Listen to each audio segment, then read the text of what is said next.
Welcome everyone. Thank you for joining us for an MW webinar. My name is Sean Meyer and I am the Senior Content Editor for Municipal World.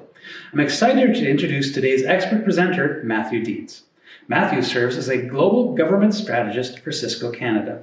Today he will be presenting on how communities can be reimagined through digital transformation to ensure a secure, reliable, resilient, and agile digital foundation for governments and residents. Without further ado, I give you Matthew Dietz.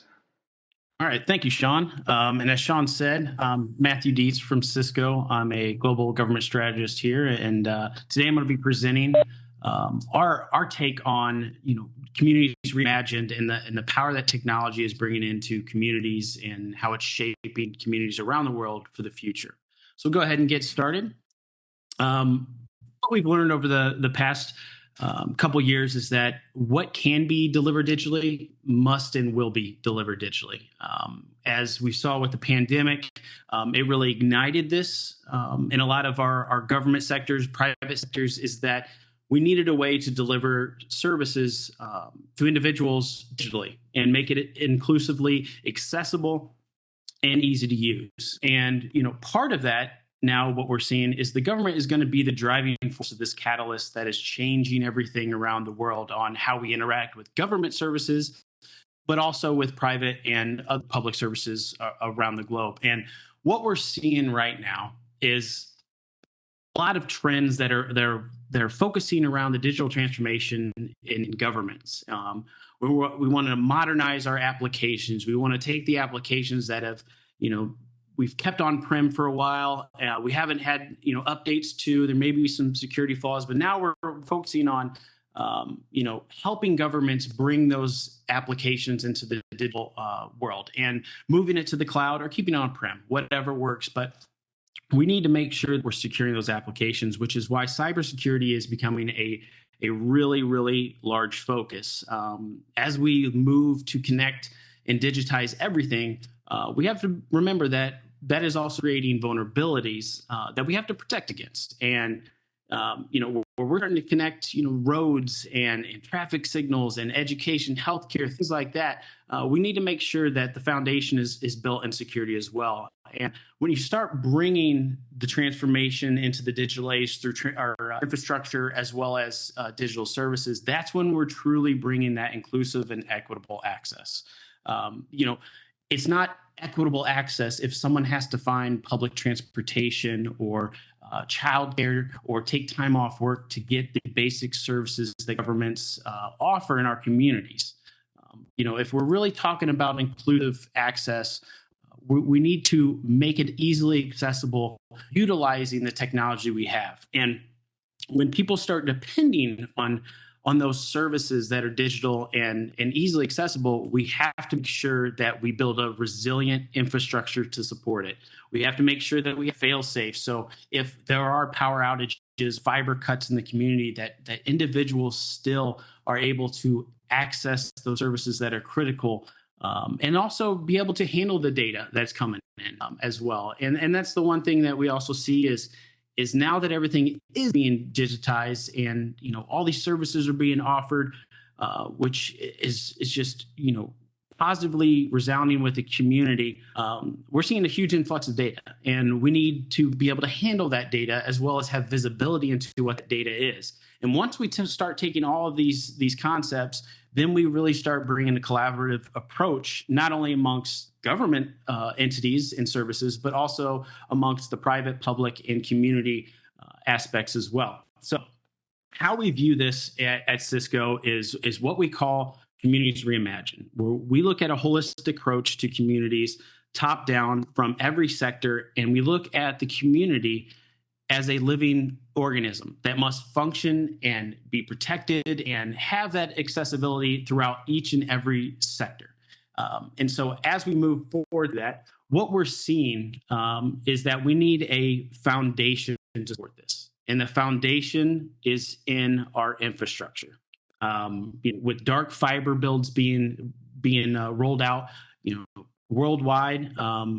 We see provincial governments start investing heavily in these build-outs that are either public, private, or a partnership amongst both sides.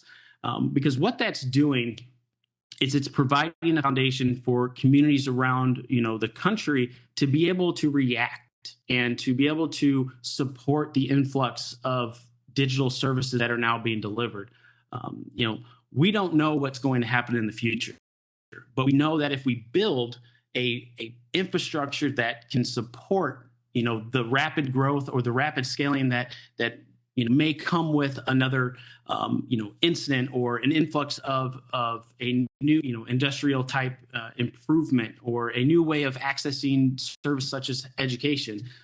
We have to have that infrastructure to be able to support that and scale it. And when we start looking at that infrastructure, we want to make sure it goes by 5 standards. It has to be equitable and inclusive and not be driven by only private partnerships or only public partnerships. It needs to be a partnership that comes together from both sides that delivers access not only to, citywide residential areas, but also in our rural markets and in our, indigenous communities.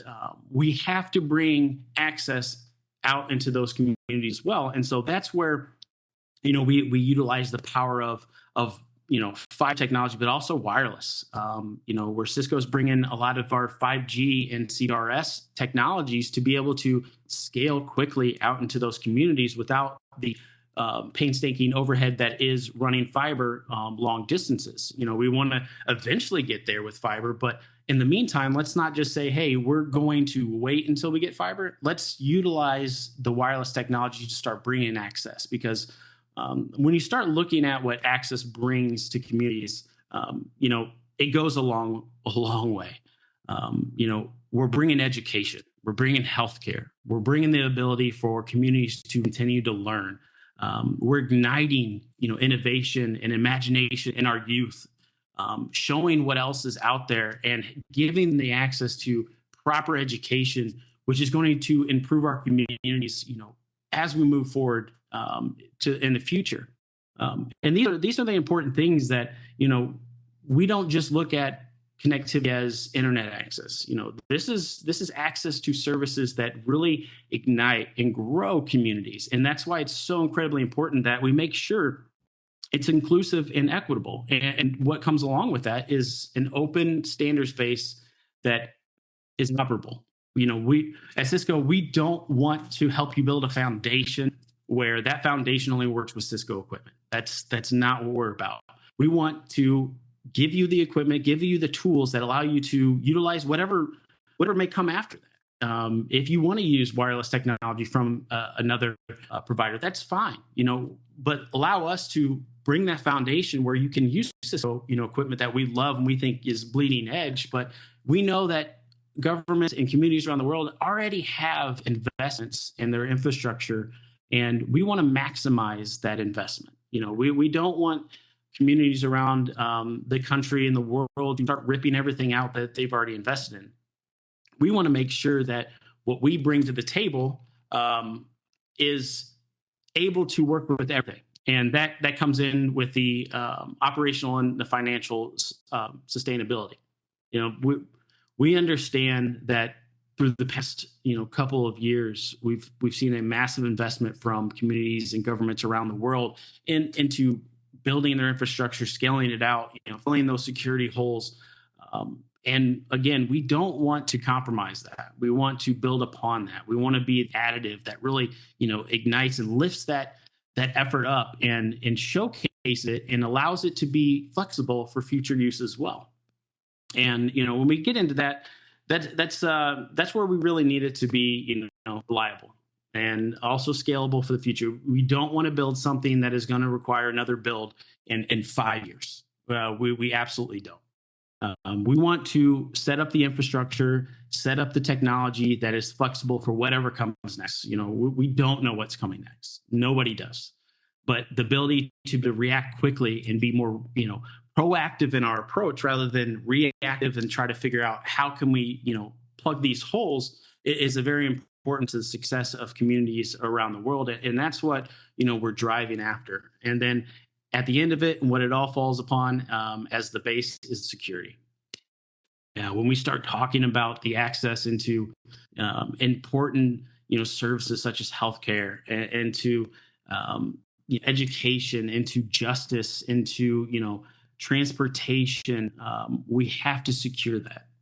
We've seen the ramifications of what happens when we don't, and that's where Cisco really aligns our security, our hardware, and our software into a one holistic security approach. And we want to give the peace of mind to not only the governments and the communities who are building out these infrastructures and these new wonderful ways of delivering services, but also to the people that are receiving those services. We want to make sure that the security is present, that they feel comfortable in utilizing the services, because at the end of the day, no matter how flashy new services look or interact, or how catchy they are, if the trust isn't there from the public, those services go by the wayside.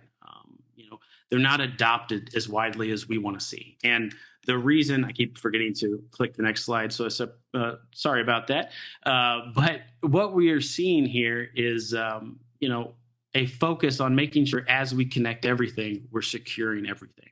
We want to make sure that no matter what aspect of the services or interactive or interaction that you have with the government or any kind of private or public service, that it's secure. And so Cisco is bringing that. And then how do you do that? Well, when you approach security, one of the main things is visibility. And we have a lot of governments and communities around the world that are trying to do this with staff that now is being looked upon as the leader and the catalyst to drive these. And they're putting a lot of weight on IT staffs around the world on making sure that we bring these services into the community, but also protect it. And that comes with a lot of weight and a lot of stress. And that's where Cisco really does bring a lot of tools, where we're bringing experts with our Thousand Eyes and secure platforms and our endpoint software that gives you the visibility end to end, where everything's encrypted and allows you to view what's going on inside of the network and every interaction that you see, including applications, to be able to proactively prevent breaches and incidents from occurring. And when we start delivering those tools into the IT teams and with the CISOs and the governments around the world, what we're seeing is that now they're able to handle this massive influx of data and this massive demand for digital services with ease, without requiring them to go out and find massive amounts of staff members that may not be easily accessible. I don't think it's a secret that in the government sector, it sometimes is difficult to find the amount of people you may need to come in and support these type of systems. And that's where, at Cisco, we're really urging, these teams to utilize the software and the technology that, Cisco brings to take that burden off the shoulders and realize how we can work together to really give a foundation that is built on security as well as visibility, and make things easier for everyone, and then keep everyone safe as well. And so when it comes down to it, again, we look at it as 4 building blocks. Let's simplify it here. Let's take all that away. Let's simplify it. We need the inclusive infrastructure. The resiliency of that infrastructure has to be there. We have to make our decisions. We have to be proactive based on data-driven analytics. And then, again, we have to drive the security. And when you take those building blocks, you're starting to create that new foundation that drives economic growth, innovation in your communities, which is really substantial. And so, again, when we look at the Communities Reimagined, it touches everything. We're not just talking about the government sector where, they only bring in, things of checking your taxes and things like that. No, they're really connecting to everything. They're empowering the healthcare. They're empowering education, because when the investment is made in the community infrastructure, all of these other subsets start thriving as well, because nothing can thrive without a supportive infrastructure and connectivity. And I think when we look at it from that standpoint, connectivity becomes, one of the greatest catalysts and pieces to drive innovation in our communities moving forward. And it also drives economic growth. When previous to coming to CISCO, I was a CIO for a government here in the States. And what I saw was when we invested into our infrastructure and we started partnering with our economic development groups, and we started partnering with our smaller and larger ISPs to really start bringing connectivity out into the community, not only did we have an engagement of our citizens increase rapidly, but we also saw the benefits of economic growth. And those benefits are going to last, the next 10, 20, 30 years. Where we started attracting the businesses, that are large to come in and start building, their facilities here, because now we had that infrastructure that could support it, that was secure as well.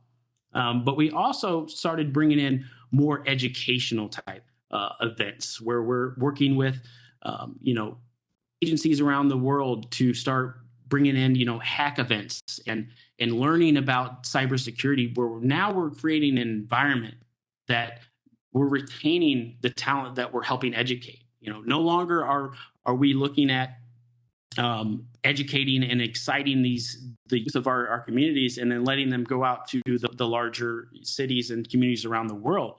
And I think that's something that is going to be critical to, provinces around Canada, where we want to retain and attract that talent. That's how you grow the community, is through the economic side. But what comes with the economic development side is the attracting of a environment that accepts and supports hybrid work, now that we're seeing that become a norm rather than the oddity.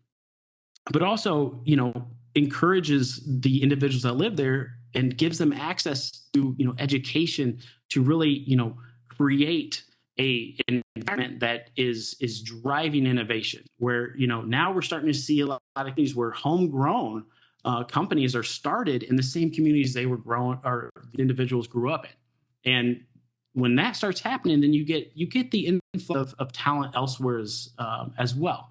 And so it's truly important that we're starting to, look at it from a holistic approach. And one of the bigger things that's happening right now as well is the focus on equitable justice. Something that is very near and dear to my heart, because during the pandemic, I was heavily involved in the court system here and able to bring technology into, the courts and the community on how they engage. And where we were seeing the things that sometimes we all take for granted, the fact that, we may not have access to public transportation. I can jump in my vehicle or jump on a bus here and be able to get to the courthouse or get to the government, center, and be able to have access to those services. And that's something that, I took for granted, and something that not everyone has equal access to. But when we start digitizing, the government services, including justice, now individuals didn't have to make the choice of, do I miss work and possibly, get reprimanded there and lose out on money and can't put food on my table? Or do I make sure I go up to pay my traffic infraction or a standardized hearing?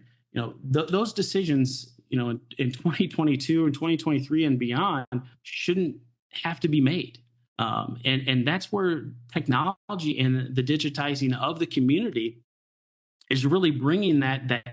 So now what we see is individuals taking a 15-minute break at work, and they go and they conduct their hearing or their traffic infraction, make sure they pay it. They don't have to find someone to watch their children or a loved one while they do this. They don't have to make the trip. They don't have to rearrange their lives to access government. Now we're flipping it.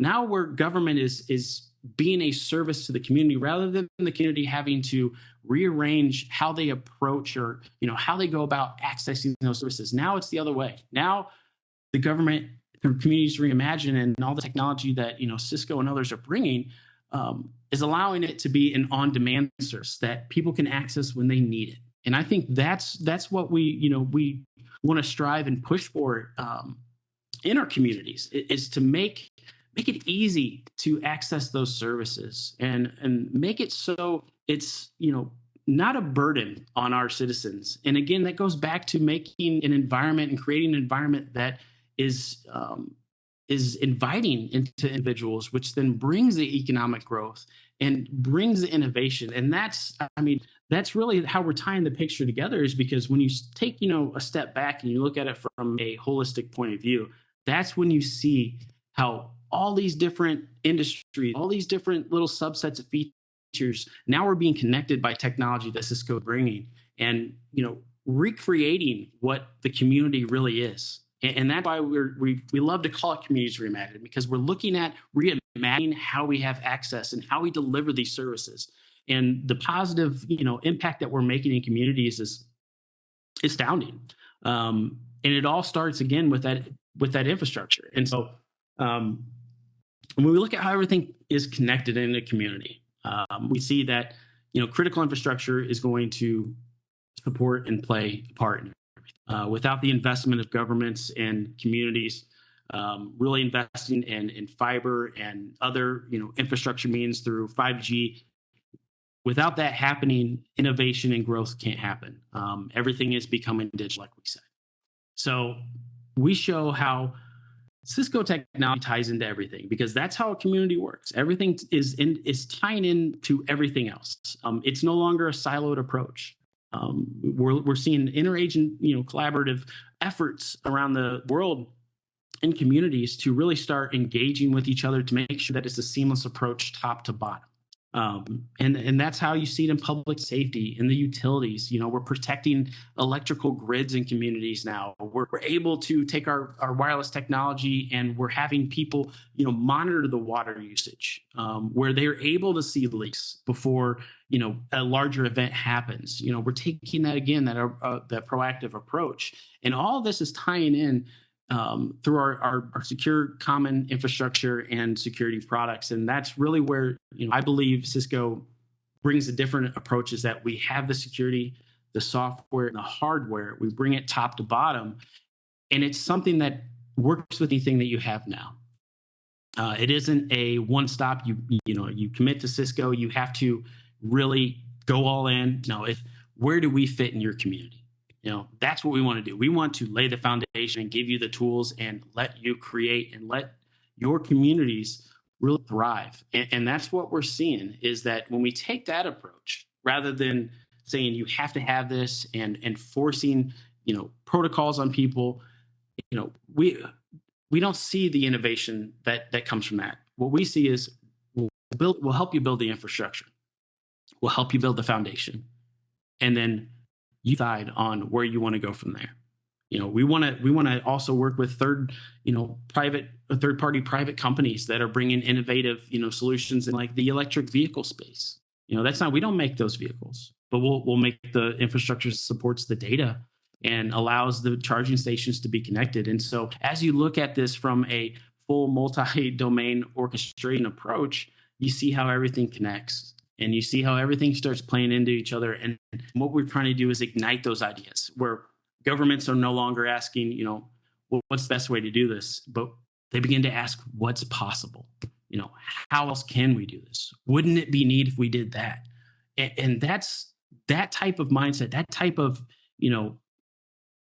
ignition of ideas is what we really strive for here at Cisco, is that we're going to bring the innovative technology, but we want to empower our customers and our communities around the world to take that technology and to really drive their communities forward. And we can do that in a multitude of different ways. And we really like to showcase that we have a top to bottom approach that's rooted in not only hardware, software, security, but also collaboration. And then finally, we'll throw this up for a second. This is a very busy slide, so don't try to squint your eyes and see it. But we show all of our products and how they fit into each one of these spaces. Smart buildings, education, transportation systems. Now that we're showing, how our cameras can show the amount of foot traffic across the road, and you can better protect with public safety, giving access into mental health care with our collaborative devices, and really start bringing that service to the community from a top-down approach. And so that's kind of what we're showcasing and what we're really striving to achieve here at CISCO. And I hope the message here is resonating that CISCO isn't trying to bring a product to you. CISCO is trying to bring a foundation through our technology and through the experiences that we've had, and allow our communities to harness that technology to really drive the innovation and services forward in their communities. Because that's why I do what I do here, is that I was firsthand, I was able to see the changes it made in my community for the better, and the positive impact it made. And it wasn't CISCO coming in and saying you better use this technology. It was a partnership, and that's the way we approach everything. Is here's the portfolio of what we have. How do you want to use it? What are you trying to accomplish? Let us help you accomplish that. And that's where I hope our customers and governments around the world are starting to look at things, is that they start asking, what can we do? What are others doing? Why can't we do that? Why it doesn't have to be contained to the larger cities around the world. This can be smaller communities of any size. And that's the beauty of it, is that we have a lot of funding coming down across the world from governments that are trying to influence our communities to engage in, developing the foundation and infrastructure as well as technology. And let's utilize that, but let's utilize that in a very smart and litigious way, where we're not just throwing money at things and putting fancy things up. No, let's utilize that to build a foundation that really starts driving the future of our communities and our generations moving forward. And I think that's important.